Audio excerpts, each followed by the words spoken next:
Hey, this is Matt from InvestiQuant. Today is Wednesday, December 30th, 2020, and we are approaching the end of the month here, and we've been looking at a lot of seasonality studies over the past couple weeks as they are fairly popular studies to look at here towards the end of the year, and I wanted to do another one today that looks at what has happened historically the day before the last trading day of the year. So that's something that we can do here and discover. It's a pretty simple study that won't take long. So let me go ahead and set it up in all four instruments. The setup we'll be looking at is what has happened historically when you get long at the open of regular trading hours, which is 9:30 a.m. Eastern Time, exiting at the close of regular trading hours, which is 4:15 p.m. Eastern Time.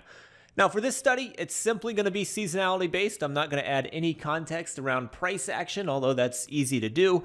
I'm not going to do that. I'm simply going to look at what has happened the day before the last day of the month, which is a unique day section, is available in this category. Right here, you can see it, day before last day of the month. I clicked on it over in the active today section, which adds it to the test, but you can also add it here as well. And then I'm going to also add the month of December. I'm going to grab that from the active today section as well, which is just telling you what is true for today. So the active today section is telling you all the things that are true for today within our calendar library. So you can see a bunch of them there.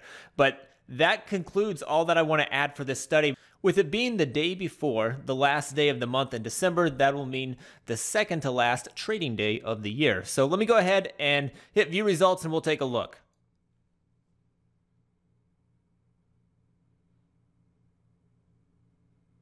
And here we go. So these are the results of going long at the open of regular trading hours, which is 9:30 a.m. Eastern Time, and exiting at the close, which is 4:15 p.m. Eastern Time, on the day before the last trading day of the year. And we've got 17 samples dating back to 2003, and that goes for all four instruments.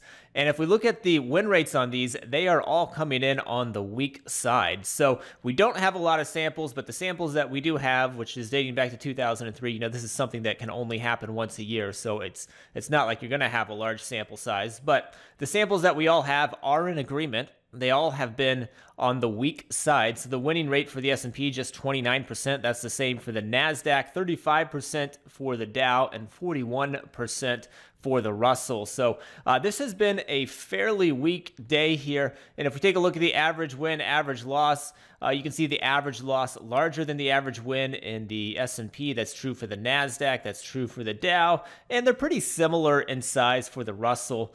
You know what? Let's scroll down and just look at the monthly table here. This is for the S&P. And this is telling you the results of what has happened historically if trading a single contract of the ES on this day. So it looks like last year, down $913 if you were trading a single contract.